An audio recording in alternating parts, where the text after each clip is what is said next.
we're going to finish up with our lessons on predicting the products. And before I switch to my PowerPoint, I want to just point out something to you that we're going to be using, but I'm not going to be able to switch between my reference table and my PowerPoint. So if you look at your reference tables and turn to page 7 in your reference tables that we have.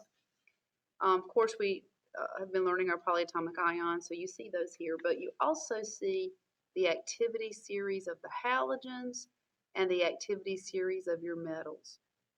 So in the single replacement reactions, this is what you have to refer to in order to see if the reaction can take place. So when I say refer to your activity series, make sure that you are referring to this. The way this works is elements can replace anybody listed below them on the chart. Remember, metals replace metals, and the halogens are here in order of their hierarchy. They can replace anybody beneath them as long as they're nonmetals. Now you can also, under iodine here, go ahead and write in all other nonmetals. Okay, but you use this activity series when you're predicting the products of your single replacement reactions. Okay, so let's move on from that. Back to our PowerPoint. So single replacement reactions. As I just said, to predict these, you need to refer to the activity series and just to make sure that it can happen. This is on page 7 of your reference tables. You will always be given an activity series. Any reactive metal will replace any metal listed below it in the activity series. Any reactive nonmetal will replace any nonmetal listed below it in the activity series. All right. Now this is a very small portion of the metal activity series that I'll be referring to for this part of the lesson. All right, so you got zinc and you got sulfuric acid. Now remember, I gave y'all an analogy of a dance. Remember we said some people go to the dance alone.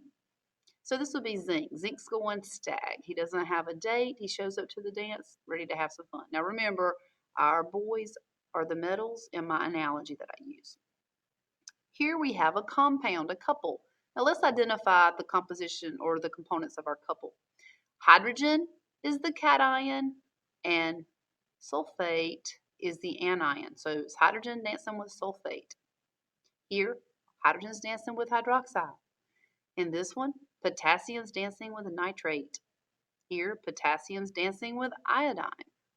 Here, hydrogen is dancing with sulfate. So remember the analogy we used in class when I introduced the types of reactions to you. Now, zinc has come to the dance alone, and zinc is going to try to replace somebody. Now remember, since zinc is a metal, metals replace metals, or in this case, the cation. Hydrogen is not a metal, but he is a cation. Notice hydrogen is on your chart here. So since he can be a cation, if he's written in the front of the formula, you treat him as if he were a metal as far as the replacement reactions go. So zinc is going to try to kick out hydrogen. So let's see if it can happen. Find zinc. Here's zinc. He can replace anybody below him on the chart. So he could replace iron, lead, hydrogen, copper, mercury, and silver. So yes, zinc can kick hydrogen out. So let's kick hydrogen out. Now when hydrogen gets kicked out, remember, don't bring over subscripts. You're going to put subscripts for specific purposes. So this particular part here is very important to pay attention to. When hydrogen is alone, what question do we need to ask ourselves anytime an element is alone? That's right. You need to ask yourself, is he a halogen Hun? Well, is hydrogen a halogen Hun? Absolutely. So you put a 2 with him. He's a diatomic molecule. So hydrogen gets kicked out. He's by himself, so we have the H2. Now, zinc is going to be dancing with sulfate. These are our new compounds. So you're going to put zinc and sulfate side by side.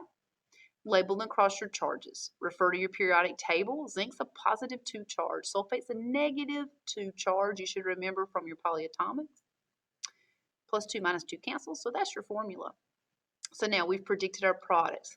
This is our skeleton equation. Let's balance it. There's 2 hydrogens.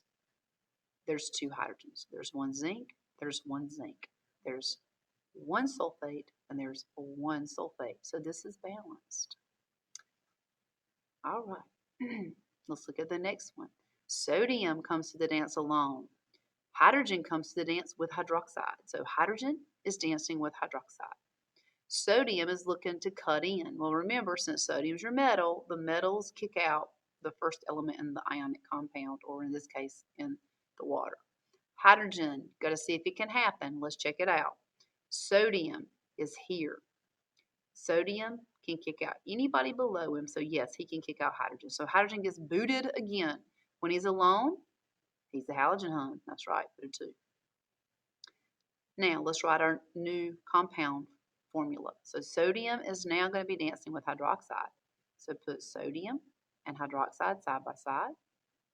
Label and crisscross your charges because this is an ionic compound. Sodium is a +1, hydroxide is a -1. Charges cancel, so that is the correct formula. Now, check it out and see if it needs balancing. I have 1 sodium. I have 1 sodium. I have 2 hydrogens, so look at the hydrogen in the front here. I need to put a 2. I have 2 hydrogens now. Now, distribute that over to the hydroxide. I have 2 hydroxides, so I need to put a 2 in front of sodium hydroxide to give me 2 hydroxides, and now sodium needs a 2, so come back over here. 2, 2, 1, 2. You cannot reduce this. Okay? They've all got to be divisible by the same number in order to reduce it, so don't forget there's a 1 there. All right, let's look at number 3. Gold comes to the dance alone. Potassium comes to the dance with a nitrate.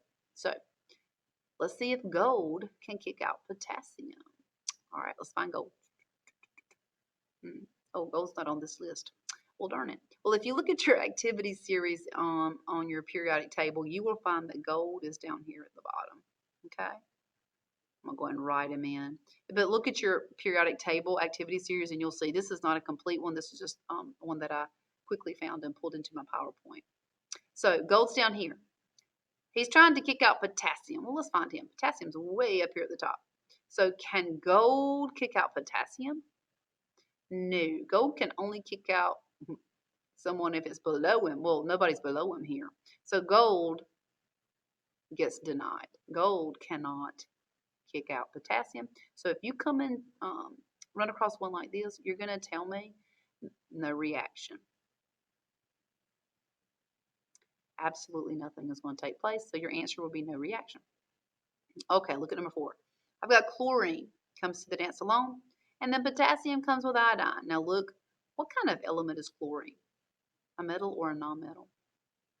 It's a non-metal. Okay, so we're going to call this, she's a girl then. Okay, we're calling the non-metals the girls. So girls kick out girls, boys kick out boys. Remember that. So chlorine is going to try to kick out iodine.